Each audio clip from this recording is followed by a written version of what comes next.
하나님의 말씀 고린도후서 1장 12절 보시겠습니다. 고린도후서 1장 12절.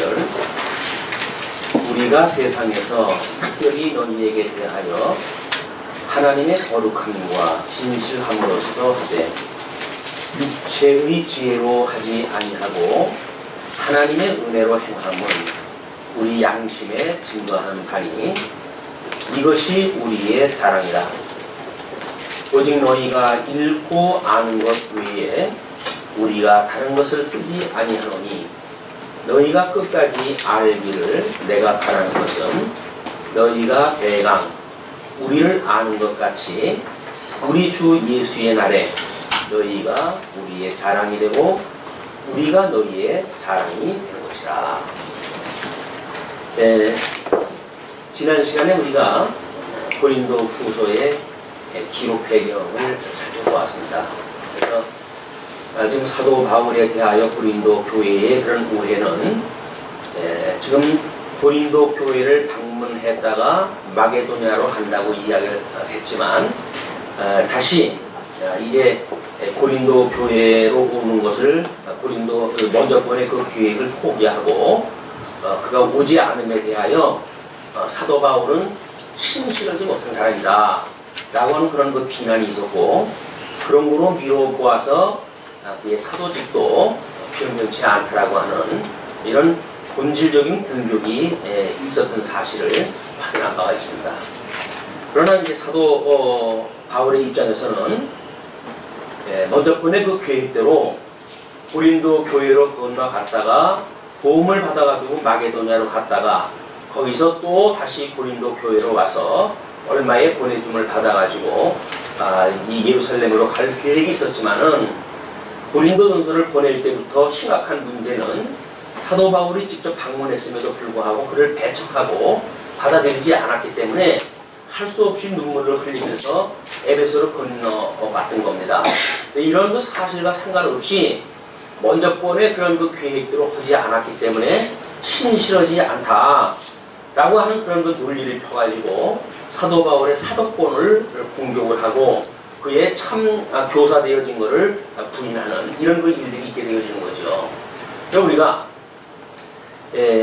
말씀을 증거하는 자들에 대하여 나름대로 이런저런 이야기를 할 수가 있겠죠. 그러나 그것들이 때로는 하나님의 말씀을 선포하는 자체를 부정시킨다는 이야기입니다. 인간 사도 바울을 배격하고 그렇게 하는 거야 무슨 뭐 문제가 있겠어요. 그러나 사도 바울은 하나님께서 직접 부름을 받아가지고 사도직을 지금 해야 되는데 그 사도권에 대해서 공격을 해오니까 사도 바울이 증거하는 그 복음의 내용이 좀 흔들리게 되어지니까 사도 바울은 자기에 대하여 적극적으로 변호를 하기 시작을 한 것이 12절부터 이야기입니다. 물론 이 성경을 이제 어떤 사람들은 7장에 가도록 자기를 변명한다고 이렇게 이야기를 하는데 어떤 맥락에서는 그렇게 이해할 수도 있겠죠. 그런 역사적 배경을 통해 가지고 지금 복음을 증거하기 때문에 자기를 교훈하는 것처럼 보이지만은 사실은 자기를 교훈하는 것이 목적이 아니죠. 사도 바울은 나름대로 복음의 본질이 무엇인지 주님의 몸된 교회가 무엇인지에 대한 것을 지금 선포하는데 이 고린도 후서를 할애하고 있다고 우리가 봐야 됩니다. 그것이 정상적으로 설득이 되어지게 되면 사도 바울에 대한 오해도 불식이 되겠죠. 그러니까 이것이 자기를 변명하는 것을 위주로 보는 것은 너무나 표면적으로 보는 겁니다. 사도 바울은 자신의 어떤 명예회복을 위해 가지고 이걸 변명하는 것이 아니라 복음의 증거를 위한 적극적인 그걸 지금 증거하고 있다. 그러므로 우리가 그거를 이제 사회적인 그 원리다. 교회 생활의 사회적 원리로 해가지고 사직생의 원리다. 죽어야 산다고 하는 걸 우리가 이야기하지 않았습니까? 그런데 12절에서 지금 육체의 지혜로 하지 아니하고 하나님의 은혜로 행했다. 이렇게 두 가지 언급이 되어집니다. 그렇기 때문에 우리 사도 바울이나 고린도 교회에 있었던 성도들이나 그들이 어떠한 그 인간론을 이해하고 있는가, 이거로부터 이 문제가 설명이 되지 않으면 또 그냥 뭐 사도 바울은 자기 변명하고 지나갔구나, 이런 표면적인 것만 우리가 이해하게 될 수밖에 없습니다. 그래서 이에 하나님께서 성경 66권을 통해 가지고 그 인간론이 어떻게 하나님의 의를 좀 보여주시는가, 이런 측면을 통해 가지고 육체의 지혜와 그다음에 하나님의 은혜로 우리가 비교를 해가지고 살펴볼 이유가 있다고 보여집니다. 그런 늘 이야기하는 대로 하나님께서는 이제 진흙을 빚어가지고 이 사람을, 이 아담을 만드시고 그 코에 생기를 불어넣어가지고 생명이 되게 하셨다고 했잖아요. 생명이 되게 했던 그런 우리 아담의 원인, 타락하기 전에 이런 것은 영이 살아있는 생명의 상태였습니다. 그러나 선악을 알게 하는 과일나무 열매를 따먹으면 죽는다고 그랬거든요. 그 하나님의 말씀을 따라서 아담은 선과 악을 알게 하는 과일나무 열매를 따먹기 때문에 영이 죽고 말았어요. 그러니까 사형이 되어졌다, 이게 영이 죽었다, 그 이야기죠. 그걸 성경에서는 육체가 되어졌다, 이렇게 이야기를 합니다. 육체가 되었다는 이야기는 영이 죽어가지고 없으니까 하나님과 교통할 수 있는 그런 인간이 아니라 그냥 만들어 놓은 인간들, 뭐 하나님께서 6째 날, 5째 날 만들어 놓은 짐승들처럼 똑같은 그런 짐승과 같은 인생이 되고 많은 거예요. 하나님을 경외할 수도, 하나님에 대해서 알 수도 없게 되어졌죠. 그걸 우리 로마서를 공부할 때 인간의 불의에 대한 걸 공부했잖아요. 그 인간의 불의를 갖다 했을 때 이 영이 죽었다고 하는 사실을 뭐라고 설명을 하냐면, 하나님께서 이들을 더러움에 버려뒀다, 이렇게 합니다. 더러움, 어두움, 어두운, 여기다가 내어버려 둔 거예요. 그러니까 타락되어져 있는 인간은 더럽고 어두운 데에 갇혀져 있기 때문에 하나님에 대하여 알아볼 수가 없도록 되어져 있는 거예요. 이것이 죽은 영의 상태인데, 그 죽은 상태의 영이 가지고 있는 이 육체, 이 마음, 이걸 우리가 이렇게 구분을 했죠. 이걸 영성, 지성, 이걸 심성, 이걸 감성, 이걸 덕성, 이렇게 구분을 해가지고 우리가 이제 살펴보고 있습니다. 뭐 인간론이 이제 이원론이냐, 뭐 삼분법이냐, 이분법이냐, 전이법이냐, 뭐 이런 걸로 논쟁이 심하고 그러는데, 하나님은 흙을 빚어가지고 아담을 만드시고 그 코에 생기를 부르는 건 틀림이 없으니까 이 두 가지 구성으로 되어져 있다고 하는 그거는 성경적인 이야기입니다. 근데 이제 다른 성경에서 뭐 영혼, 마음 이런 걸 이야기했기 때문에 영혼, 그 육이라고 하는 그런 그것만 언급이 돼야 된다고 하는 사람들이 삼분법을 이야기하기도 하고 그러거든요. 근데 어떤 성경은 한 구절을 가지고는 볼 수가 없어요. 성경 66권 전체를 통해서 우리가 살펴봐야 되기 때문에. 그래서 적어도 이 영성이 더러움에 버려두어졌고, 그 다음에 이 마음은 상실한 마음이 되어졌어요. 상실한 마음. 하나님께 복과 나라를 약속을 했다 했는데, 그 복과 나라를 상실한 상태의 심성, 이걸 우리 이제 이 마음의 상태를 어떻게 보면 광야로 우리가 볼 수도 있겠죠.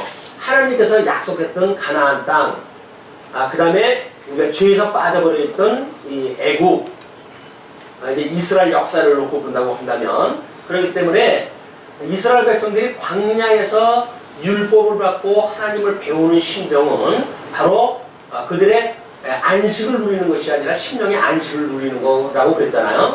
왜냐면 이쪽에 가야 참 안식을 얻게 되어지고, 출애굽되어져 있는 백성들이 광야에서 누리는 것은 심령의 안식입니다. 심령의 안식. 그런 맥락에서 봤을 때 지금 이 상실한 마음이라고 하는 그거는 하늘에서 복지의 가나안 땅을 그들로 하여금 버리게 하고 애굽의 왕, 이 애굽의 종로를 타게 했던 것처럼 이 하늘에서 영을 죽게 해가지고 육체에 갇혀가지고 사망의 원죄를 살게 하셨으니까 이때 가지고 있는 이 마음 상태가 상실한 마음이었었다. 그리고 이때 감성은 하나님께서 우리들의 이런 육신의 정욕에다 이걸 맡겨뒀다 그랬어요. 육신의 정욕. 이거는 뭐 이제 안목의 정욕이니 이생의 사랑이니 뭐 이런 여러 가지 표현될 수가 있겠지만, 그리고 이 육은 합당치 못한 일을 하게 하셨다. 이것이 고린도 교회를 통해 로마서에서 이야기했던 인간의 불의한 모습들이었어요. 그 인간의 불의한 모습인데 하나님께서 하나님의 의를 어떻게 실현해 가시는가 라고 하는 맥락으로 보았을 때 하나님께서 예수를 그리스도로 보내주셔가지고 우리를 구원을 갖다 해내시잖아요. 그래서 이 죽었던 영이 살아난 것을 우리가 중생되어졌다 이렇게 이야기를 하는 겁니다. 예, 중생되어진 사람들마다 하나님 앞에 이제 영적 예배를 드리도록 이렇게 하나님께서 하시는 것이 우리 로마서에서 12장에 소개되어진 그런 그 내용이죠. 하나님의 의로 의롭게 된 자는 이런 영적 예배를 드리는 삶이 되어진다라고 이제 공부를 한 거예요. 그런데 이 하나님과 더러운 영혼이 되어졌을 적에는 마음도 상실한 마음이 되어졌기 때문에 이 지성 상태가 우준하게 되어졌어요. 이 우준하게 되어졌다는 이야기는 지혜가 없는 상태란 말이에요. 지혜라고 하는 걸 하나님이 어떠한 분인가를 알아야 되고 그분으로 말미암아서 존재할 수가 있고 그분으로 말미암아 지금 우리들이 뭔가 여기서 호흡을 하며 살아갈 수 있다고 믿어져야 되는데 하나님이 없다고 하는 이 영혼이 되어져 버리니까 이들의 지성 상태는 우준한 상태가 되어버린 거예요. 이 우준한 상태를 가지고 세상이 만들어내는 것들이 이게 철학의 세계입니다. 철학의 세계. 물론 이 타락한 영으로 해가지고 추구하고 있는 것이 종교겠죠. 이 종교를 추구하고 그 다음에 이 철학에 빠져져 있는 사람들이 하나님이 없다고 하는 그런 인간의 이성을 가지고 철학을 논하니까 그들의 철학이 뭐 말할 수 없는 그런 어떤 지적인 그런 충격감을 주는지 모르겠죠. 그러나 하나님을 아는 입장에서 본다고 한다면 말도 안 되는 거예요. 말도 안 되는 그런 그 가설로부터 시작되어지는 것이 철학이다. 이게 되어지고 이 신성이라고 하는 걸로 인해 이제 우리가 이 세상을 살아갈 때의 가치가 뭡니까? 그걸 진선미라고 이렇게 이야기해요. 이게 진이라고 한다면 그 다음에 여기서 추구하고 있는 것이 선이겠죠. 왜? 이게 윤리니까. 이 진, 선, 그 다음에 미 이것이 진선미가 가치예요. 그래서 우리 미스 코리아를 선출할 적에도 진선미를 통해 가지고 여자의 아름다움을 이야기를 갖다 하는 이런 어떤 구분을 갖다 두기도 합니다.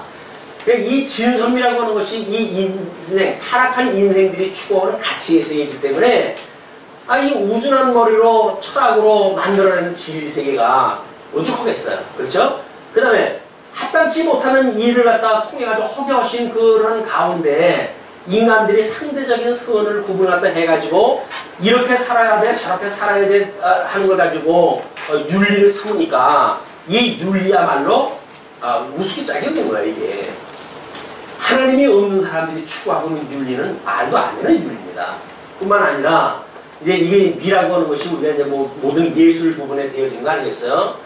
하나님께서는 우리 천지 창조를 갖다 했을 때 집사님 기도할 때도 그런 이야기를 했지만 이게 모든 게 하나님이 보시기에 좋도록 지금 창조되어 있는 거 아닙니까? 그런데 하나님께서 이 에덴 동산에서 이를 내어 쫓음으로 해가지고 이들이 좋아하는 그런 그 미의 관념은 하나님이 좋아하시는 거는 상관이 없어요. 왜? 하나님하고 원수가 되어졌으니까.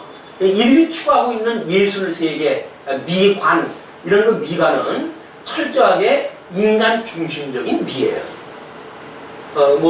한국의 요즘 화장품이 수입품보다 훨씬 많아졌다고 해가지고 한류의 새로운 바람이다 뭐다 해가지고 이야기를 하고 그러는데 이 미에 대한 그래서 짝퉁이라고 하더라도 요즘 메이크업자를 갖다 들고 다녀야 이거 우리가 좀 사람 행세라도 할 수 있는 것처럼 되어진 것들이 거짓 아름다움을 추구하고 있는 이 세계 본질의 세계란 말이에요.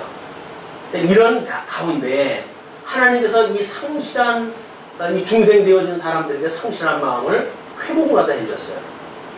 이 회복이 출애굽되어진 사람들의 심령의 상태처럼 이 구약시대 때 보여준 것처럼 이 합당치 못하도록 되어져 있는 이 인간 더러운 육체에 갇혀져 있는 인간들을 하나님의 그 마음을 회복을 하다 해주셨기 때문에 이 회복되어진 마음이 드디어 이제 우리들한테 이렇게 되어집니다. 이 회복되어진 마음이 아까 이제 우리가 그런 이야기 하잖아요.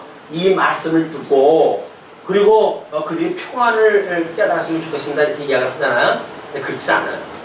하나님께서 마음을 먼저 회복을 갖다 해주셔야 우리가 이 지각 활동이 가능해져요. 그리고 이 마음이 회복이 되어져야 이 감각 기능이 우리 하나님을 믿는 믿음의 감각 기능이 회복되어진단 말이에요.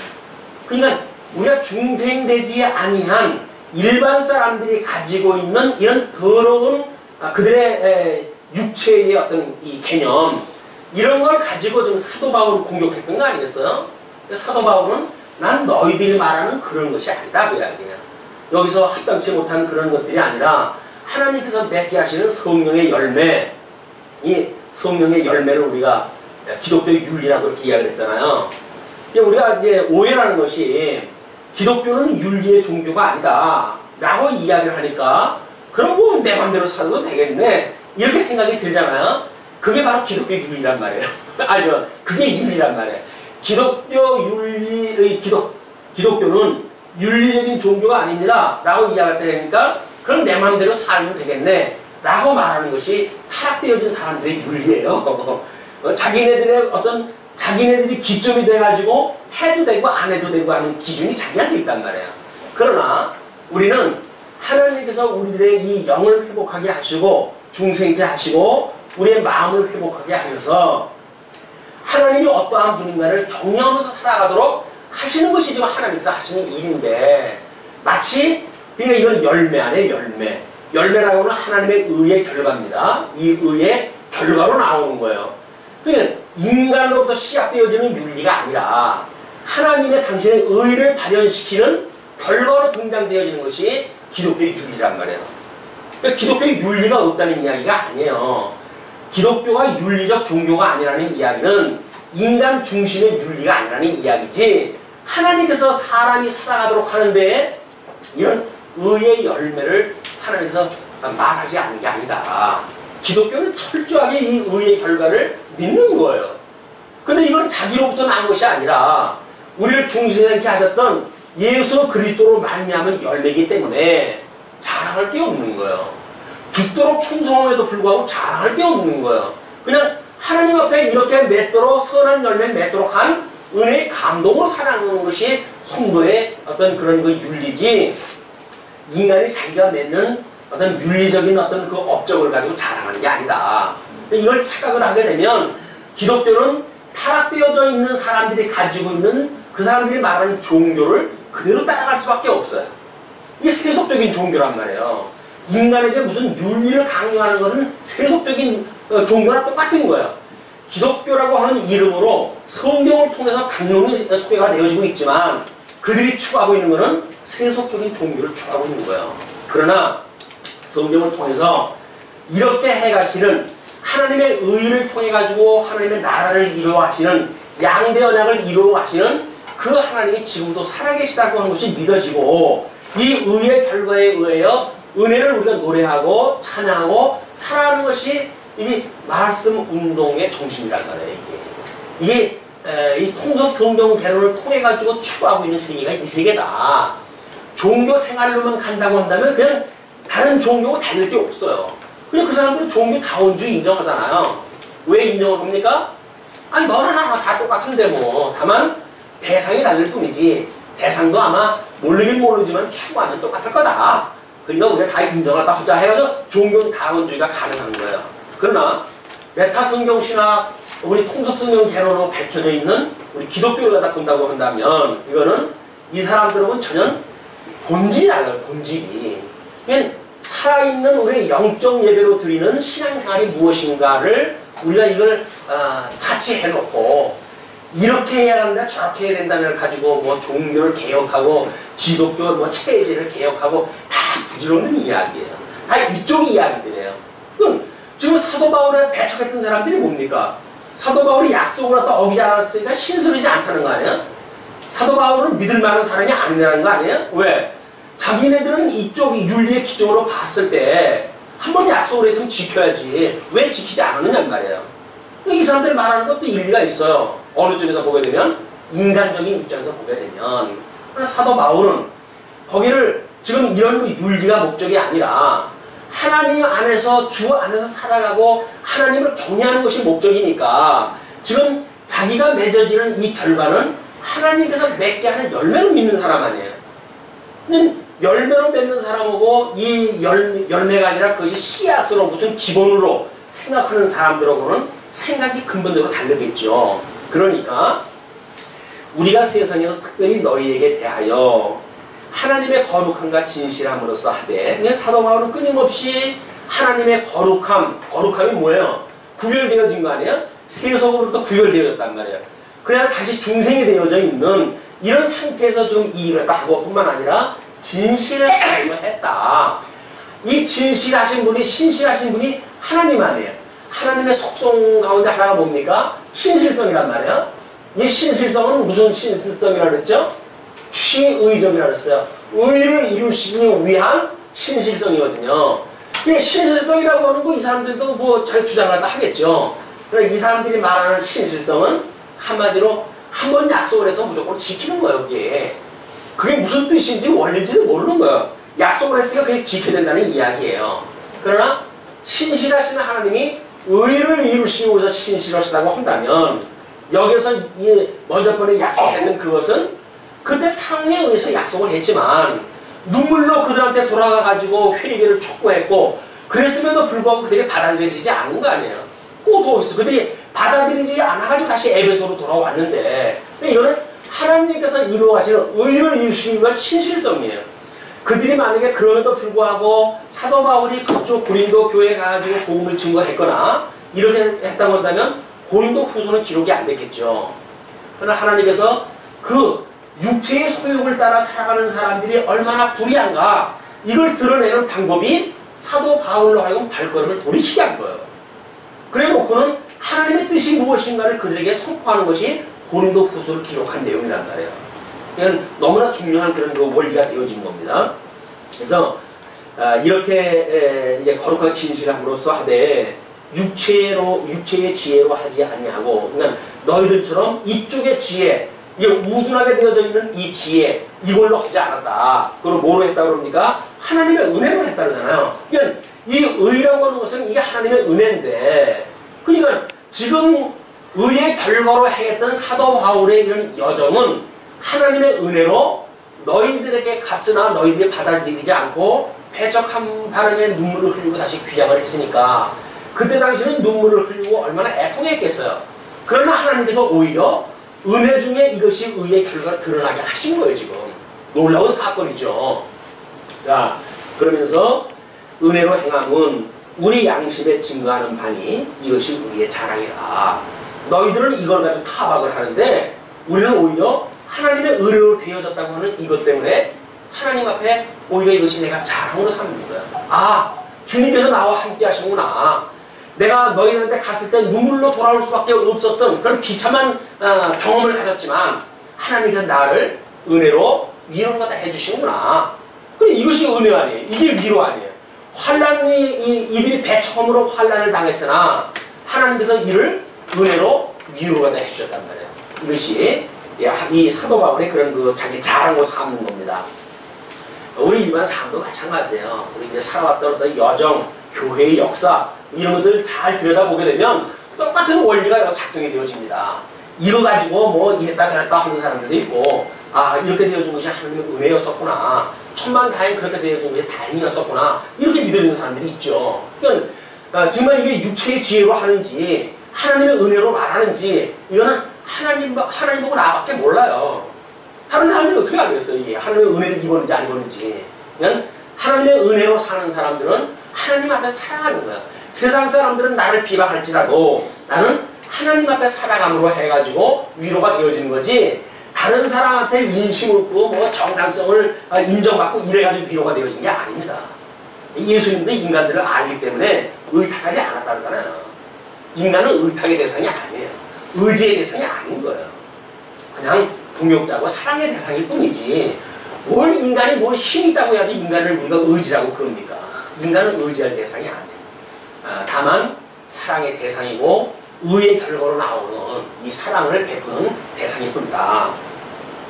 예, 오직 13절입니다. 너희가 읽고 아는 것 외에 우리가 다른 것을 쓰지 아니하노니. 여기서 읽고 아는 것이라고 하는 것은 구약 성경대로 지금 예수님이 오셨다고 하는 사실을 사도 바울이 그들에게 증거했고 그걸로 해가지고 고린도 교회가 설립되어진 거 아니에요. 그들이 읽고 있는, 물론 사도 바울이 전서를 보냈을 때 전서의 편지도 읽었겠죠. 이런 그 여러 가지 를 이제 너희가 읽고 아는 것인데 그거 외에 우리가 다른 것을 쓰지 않으니 너희가 끝까지 알기를 내가 바라는 것은, 너희들이 알고 있는 것, 내가 전했던 복음이나 편지나 이런 것 위에 다른 것을 전하지 않는데 내가 너희들한테 바라는 것이 있는데 그것이 14절에 그 이야기예요. 너희가 대강 우리를 아는 거다. 너희들이 나를 갖다 안다는 건 대강 안단 말이에요.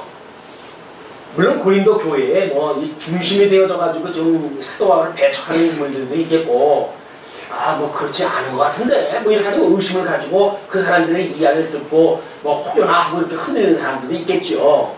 그만큼 왜 이 사람들이 거짓 사람이 그렇게 주장한다 했을 때 그런가? 사도 바울이 그랬었나? 그럴까? 라고 해가지고 의심을 가질까요?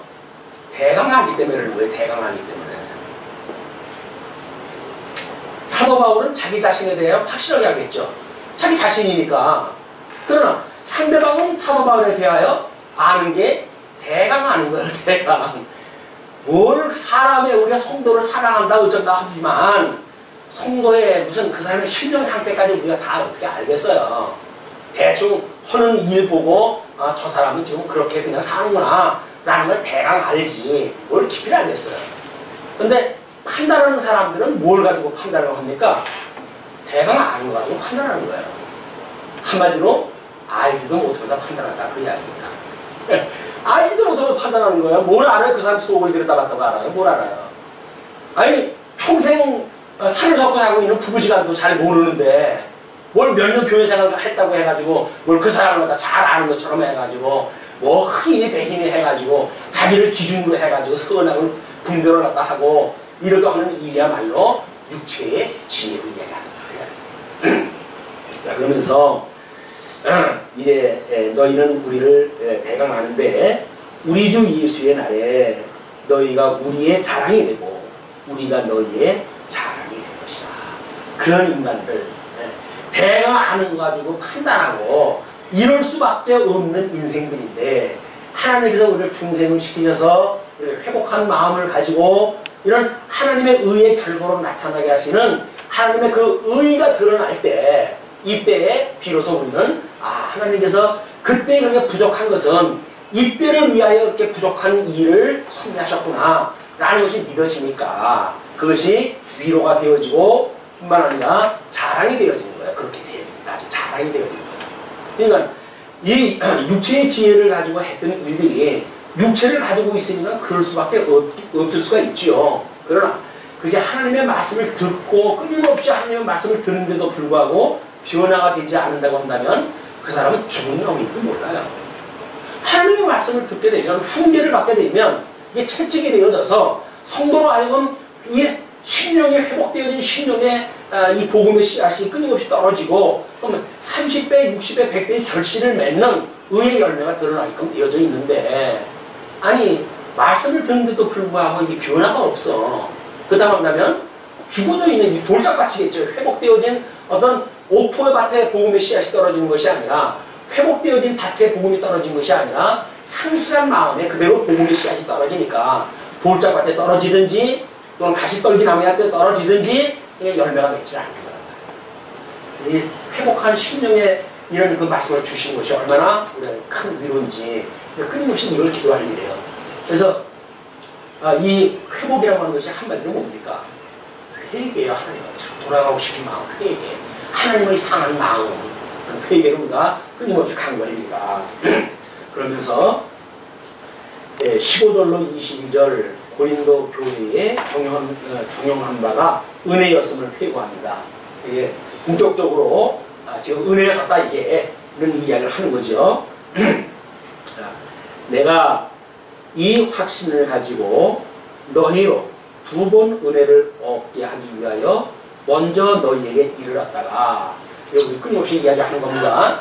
좀 2차 전도 여행 때 고린도 교회를 설립을 했다 하고, 좀 3차 전도 여행 때 에베소에서 고린도에 들렸다가 마게도냐 방으로 갔다가 다시 이 고린도로 와서 그리고 예루살렘으로 가려고 했던 처음 그런 그 계획이 있었잖아요. 그러니까 이제 내가 확신을 가지고 너희들 2번 은혜를 얻기 위하여 그냥 갈 때 한 번, 올 때 한 번, 마게도냐를 갈 때 한 번, 마게도냐에서 돌아와 가지고 예루살렘으로 갈 때 한 번, 2번을 내가 받으려고 했었다.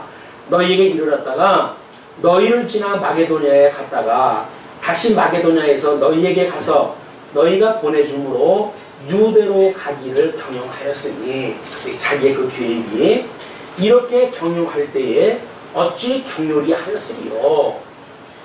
죽음을 내두고 복음을 증거하는 사도 바울인데, 지금 이 고린도 교회에게 그런 이야기 했을 때에는 그것이 어줍지 않게 계획 세운 건 아닐 거 아니에요.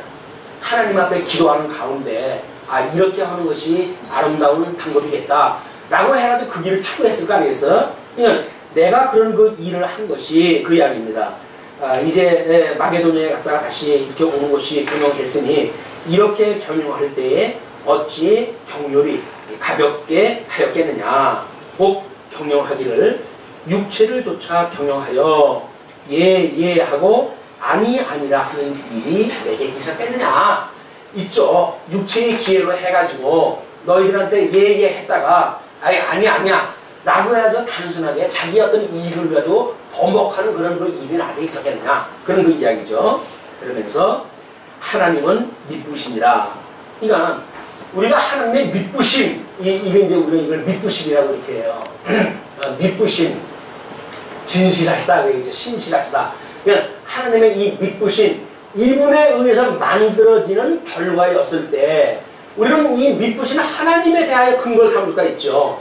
하나님은 미쁘신 분이야. 이분으로 말미암은 의의 열매라고 한다면 그 의의 열매는 예 아니오고 했던 내 개인적인 생각이 아닌 거야.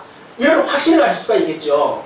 그러나 하나님이 살아계신지 확신이 없고 하나님이 하게 하시는 일인지에 대한 그런 그 공감대도 없고, 만약에 이 사람들에 대한 단순한 변명을 위해서 하는 일이라고 한다면 이런 확신이 올 수가 없겠죠. 이 확신은 신실하신 하나님의 의의 결과라고 하는 확신입니다. 그러니까 그 18절 하나님은 미쁘시니라. 우리가 너희에게 한 말은 예하고 아니라 하기 없노라. 사도 바울이 지금 강조하는 거예요. 그러면서 우리 곧 나와 실루아노와 디모데로 말미암아 너희 가운데 전파된 하나님의 아들 예수 그리스도는 예하고 아니라 함이 되지 아니하였으니 저에게는 예만 되었느니라. 예가 아멘이라고 하는 뜻 아니에요.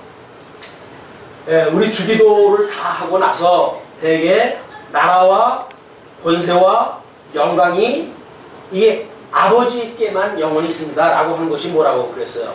이게 고백이에요. 이게 모든 만들어진 상실되어진 이 복과 나라, 이것이 지금 의의 열매로 해가지고 회복되어진 결과로 나타나는 거 아니에요. 그의 마음에 하나님의 나라가 임재를 갖다 하고 마음에 하나님의 나라가 임재한 성도들이 모여가지고 주님의 몸된 교회의 생활을 하니까 이들의 생활이야말로 의의 결과로 드러나는 일들이란 말이에요. 이 주님의 몸된 교회라고 하는 것은 이 결과가 드러나는 것이에요. 물론 육체의 소욕을 가지고 있는 것이 우리가 포함되어져 있으니까 이렇게 사는 일도 없잖아 있지요. 그러나 말씀을 들을 때마다 이것이 방법이 되어지고 수단이 되어지고, 그래서 이거로부터 더 진일보되어진 하나님의 의의를 확인하게 되어지고 확신하게 되어지는 이게 걸음덩이 역할을 갖다 해야지. 뭐 인간 다 육신을 가지고 있으니까 당연한 건데 해가지고 육체의 기회로 삼고 그걸로 끝난다고 한다면 하나님의 의욕은 아무 상관없는 거예요. 그냥 자기 좋은 대로 산 거예요. 우리가 이것에 상대적인 가치가 있다는 이야기는 하나님의 의의 열매를 맺게 하시기 위해서 우리를 저 더러움 속에 버려두셨었구나 라고 하는 회개에 우리의 마음이 없다고 한다면 그건 다 자기를 변명하는 일이에요. 우리 이 말씀을 깨닫고 뭐 이 육체에 살아가는 일들에 대하여 당당한 사람들은 한마디로 이 회개의 필요성을 모르는 사람들이에요. 뭐 하나님이 죄 가운데 다 넣으면 넣는 거지 뭐 라고 이야기한다고요. 맞아요.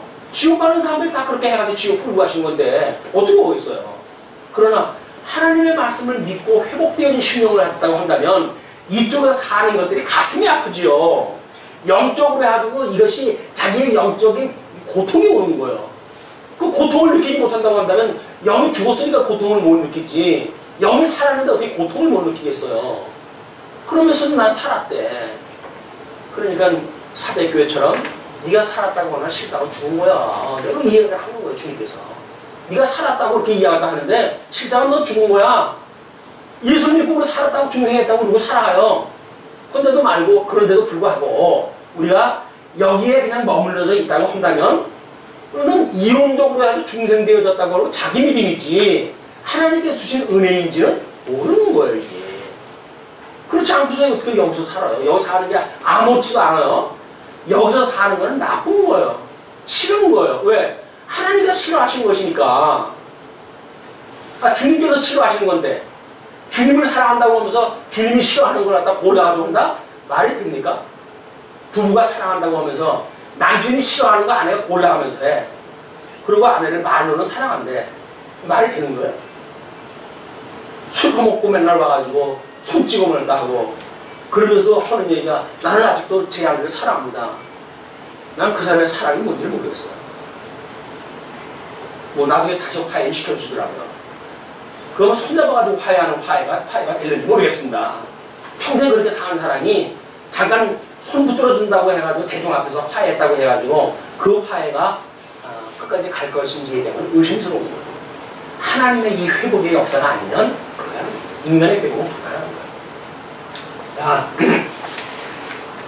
예, 하나님이 이런 신실하신 분이다. 그러니까 이 하나님께서 예수를 그리스도로 보내주셔가지고 지금 이 구속의 역사를 다 하신 거 아니에요? 언약대로 지금 이 회복의 역사를 다 이루신 분이 교회 머리 되신 분이 주님이니까 예수 그리스도가 머리 되신 분이에요.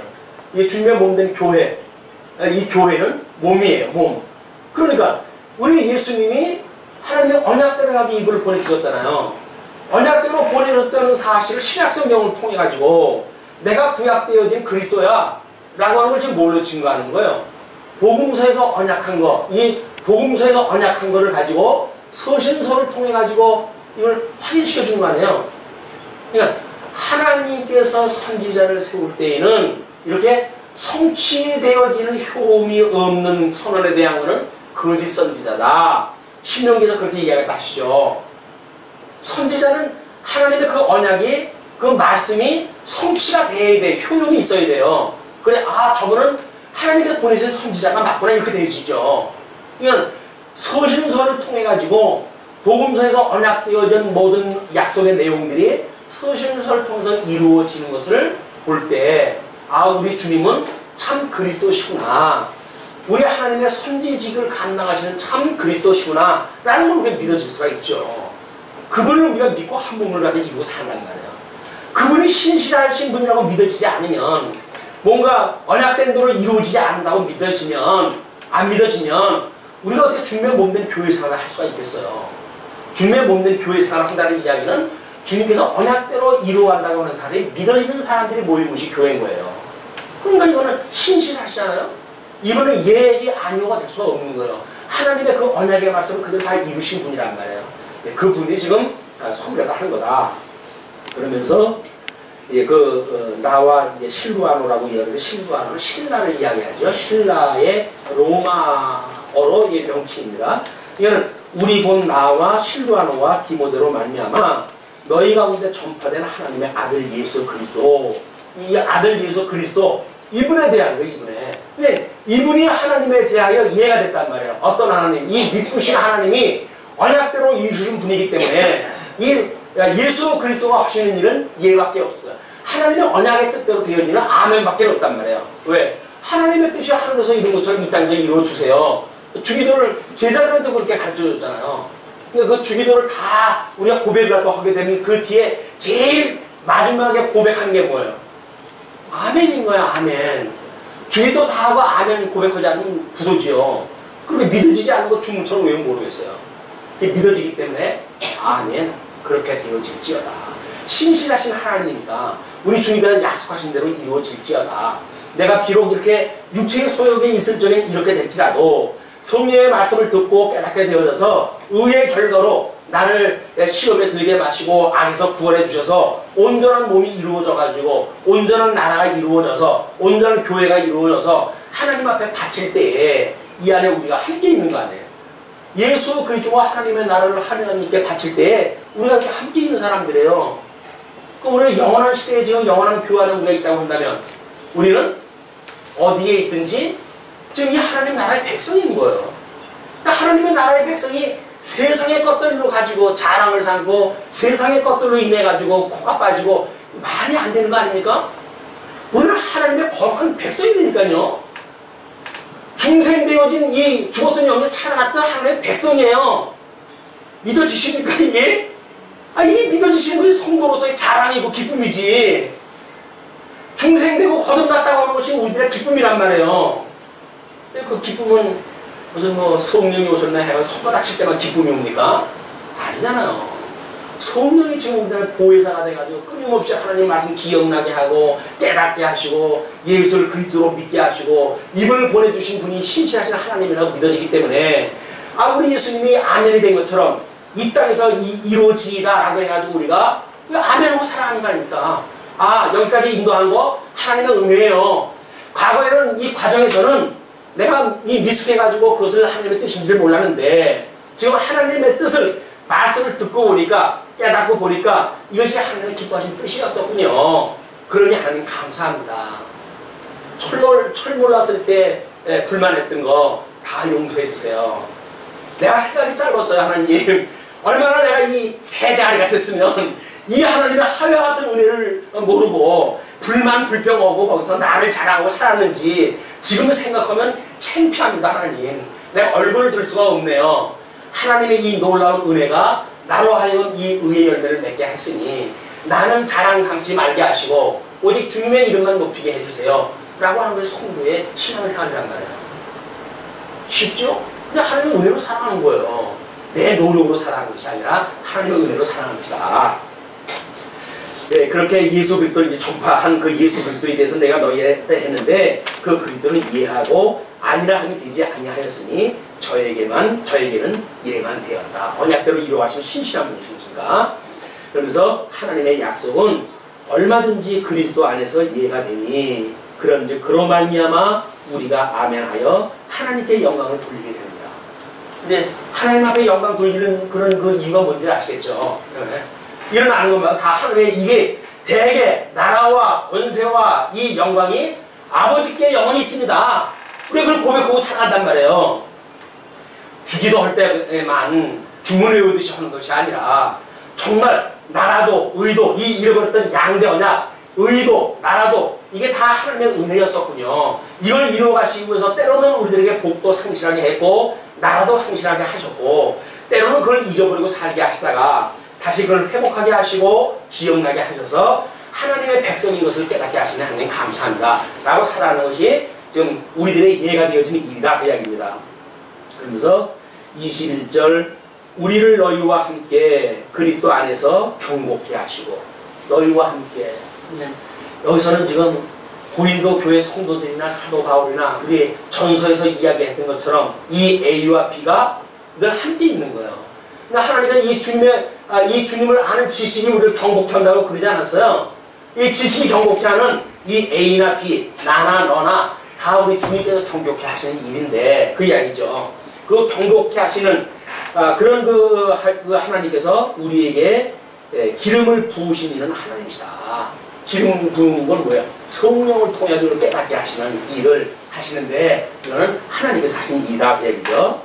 그러면서 저는 또한 우리에게 인치시고 보증으로 성령을 우리 마음에 주셨습니다. 성령의 충만함을 입고 살아가십니까? 성령의 감동을 우리가 받고 살아가십니까? 성령의 열매를 갖다 맺으면서 살아가십니까? 성령의 열매가 의의 열매예요. 그냥 성령의 열매를 맺고 산다는 이야기는 예수 그리스도로 말미암아 많은 사가 이루어진다고 믿는 우리의 삶의 자세예요. 말을 그렇게 하면서 뭐 내 뜻대로 내 생각대로 계획대로 뭔가 추구하고 이렇게 하면서 이게 주님의 은혜로라고 말을 한다면 우리는 이쪽에 있는 건지 이쪽에 있는 건지 잘 분별하다 해야 됩니다. 하나님 기뻐하시는 뜻이 무엇인가 분별할 이유가 있다. 그러면서 23절로 24절 믿음에 선 고린도 교인을 아끼려 기쁨을 도운다고 이렇게 이야기를 하죠. 내가 내 영혼을 두고 하나님을 불러 증거하시게 하노니 내 영혼을 준다는 이야기는 뭐예요? 우리 신실하신 하나님께서 죽었던 영혼을 갖다 지금 중생되게 했으니까 그렇죠? 이 중생되어지는 영 하나님을 아는 영 아니에요? 그냥 하나님을 아는 영이 하나님께로부터 지금 증거함을 받는다고 한다면 이분을 증거하시는 분이 어떤 분이에요? 성령의 보혜사 성령. 성령이 지금 내 안에서 충만해 있으니까 그 성령의 증거를 통해 가지고 너희들은 변명하겠다 그 얘기죠. 내가 내 영혼을 두고 하나님을 불러 증거하시게 하노니 다시 고린도에 가지 아니한 것은 너희를 아끼려 합니다. 왜? 배척하는데 거기에 갔으면 거기서 온통 저주를 다 부어가지고 회개의 그 길이 막혔거나 뭐 어떤 그런 그 사단이 났겠죠. 그러나 사도 바울이 판단해서는 여기서는 내가 복음을 증거하는 것이 아무런 유익이 없구나. 우리는 늘 그런 그 일들이 있어요. 육체적으로 갈등이 있을 때마다 어떻게든지 육체적으로 뭔가 방법을 통해서 화목을 갖다 추구하려고 그러거든요. 때가 아니면 안 되는 거예요. 그걸 아는 지혜자는 머물러져 있는 거예요. 한 발자국 뒤로 물러서 있어야지 마치 자기가 뭘 방법을 동원하다 하면 동원이 되어질 것처럼 이야기가 돼가지고 남 신사가 괴로운 사람을 일부러 찾아가가지고 나는 당신을 사랑합니다. 난 당신을 용서했습니다. 그 사람은 심정이 지금 용서할 심정이 아닌데 지는 잘났다고 용서를 한다고 하게 되면 그 사람이 염장 지르는 일이지 자기가 그 사람을 꽤나 사랑하는 사람이겠어요? 사랑한다고 한다면 상대방 그렇게 괴롭게 안 해요. 말씀을 통해서 깨달아질 때 기다리지. 뭘 그 사람을 단판을 지겠다고 해가지고 찾아가가지고 인간적인 방법을 쓰고 또 그렇게 하지 않으면 자기 마음에 안 든다고 해가지고 저 인간은 뭔데 열심히 할 때 안 보이면 또 이렇게 하고 대적으로 하고 그러는 것이 이게 이 육체의 지혜로 하는 사람들의 자세인 거예요. 무슨 문제가 됐다고 해가지고 금방 내가 뛰어들어가서 해결한다. 별로 지혜로우냐. 감정이 가라앉을 때까지 기다려야 돼요. 감정이 가라앉게 되면 이 마음이 회복되어지는 사람이라고 한다면 말씀을 통해서 회복이 되어지겠죠. 깨달음의 역사가 있게 되어지고 우리 주님을 사랑하신다고 하는 거 사랑이 확인되어지니까 성도를 사랑하는 마음이 만들어지지 않겠어요. 그러나 육체의 소욕에 딱 갇혀가지고 있는 사람한테 자꾸 무슨 하나님의 뜻은 이래요 뭐 하나님의 뜻은 이래요 라고 말하는 이야기는 우리가 가끔가다 그러잖아요. 몰라서 그래. 내가 몰라서 그래. 네가 말하는 논리는 나도 알아 그 얘기예요. 지금 믿어지질 않기 때문에 나타나는 현상인데 그걸 원리적인 방법적인 걸 가지고 제시라도 하면 어떻게 하겠다는 거예요. 그래서 성도들이 어떤 방법을 제시하는 거는 힘든 거예요. 조심스러운 거예요. 상대방을 마치 모르는 사람처럼 생각이 들어가지고 자기 교육하고 훈계하고 뭔가 주도하고 주관하고 이런 자세로 해가지고 어떤 종속관계를 딱 만들어 가려고 그러니까 이 육체의 지혜가 오는 게 종속관계가 되어지는 거야. 너 그거 몰라? 내가 말해줄까? 그거는 이런 거야. 상대방이 몰라 그러는 거 아니야. 나도 알아. 내 마음이 지금 안 되는 거야. 라고 얘기하라고 한단 말이야. 근데 받는 거예요. 갈등이 더 깊어질 수밖에 없죠. 셋이 혀를 놀려가지고 위로한 거 아무런 의미가 없어요. 자연스럽게 하나님의 말씀을 통해서 깨달을 때가 오겠죠. 아니면 자기의 심령을 뭐 말없이 행동으로 보여주든지 행동 보여주지 않으면서 뭐 셋이 혀만 놀려가지고 이러고 저러고 말하게 되면 무슨 의미가 있겠어요. 그러니까 사도 바울은 이런 걸 아니까 이거는 더 이상 여기서 관계를 갖다가는 오히려 더 깊어지겠구나 이게 돌아가야 되겠다. 돌아왔던 거예요. 돌아오니까 또 돌아왔다고 또 뭐라고 그러네. 얘네들은 핑계가 없어가지고 공격 못할 일이 없어요. 이래면 이래서 공격, 저래면 저래서 공격이에요. 인간한테 어떤 그들의 변명을 하다 할 때 이렇게 말하면 저 사람이 날 이해하다 해주겠지 라고 하는 것은 아무런 의미가 없어요. 왜? 그렇게 말하면 그렇게 말한 이유 때문에 또 시비 걸거든요. 소용없어요. 하나님께서 붙들어 주시지 않으면 인간의 방법 가지고 해결이 안 되는 겁니다. 자, 우리가 너희 믿음을 주관하려는 것이 아니요. 내가 이게 주관하려고 해서 어떤 종속관계를 가지고 야 너희들 내가 사도인데 이 고린도 교회 내가 세우는데 이래야 되는 거 아니야? 라고 하는 어떤 주관을 하려고 하는 것이 아니라 오직 너희 기쁨을 돕는 자가 되려 합니다. 이 기쁨이라고 하는 건 복음을 깨달아야 되는 일인데 문제가 뭐 그때 어떤 그 상황이 극복되어진다고 해서 기쁨이 오는 건 아니잖아요. 어떻게 하나님의 이 뜻을 깨닫게 되어지는가. 복음이 뭐라 그랬어요? 기쁜 소식이라고 그랬잖아요. 기쁜 소식. 아 기쁜 소식을 들어야 기뻐지지. 기쁜 소식이 없는데 뭐가 기뻐지겠어요. 하나님의 말씀을 듣고 기쁨으로 느껴지지 않으면 방법이 없는 거예요. 이는 너희가 믿음에 섰으니라. 난 너희들이 믿음에 선 걸 안다. 그러니까 때가 되고 하나님의 말씀이 너희들에게 이해가 되어지게 되면 듣게 되어지게 되면 회복이 될 것이다 그 얘기죠. 그러면서 2장 1절로 내가 다시 근심으로 너희에게 나아가지 않기로 스스로 결정하였노니 너희한테 그렇게 해가지고 그 상태로 가려고 하지 않았다.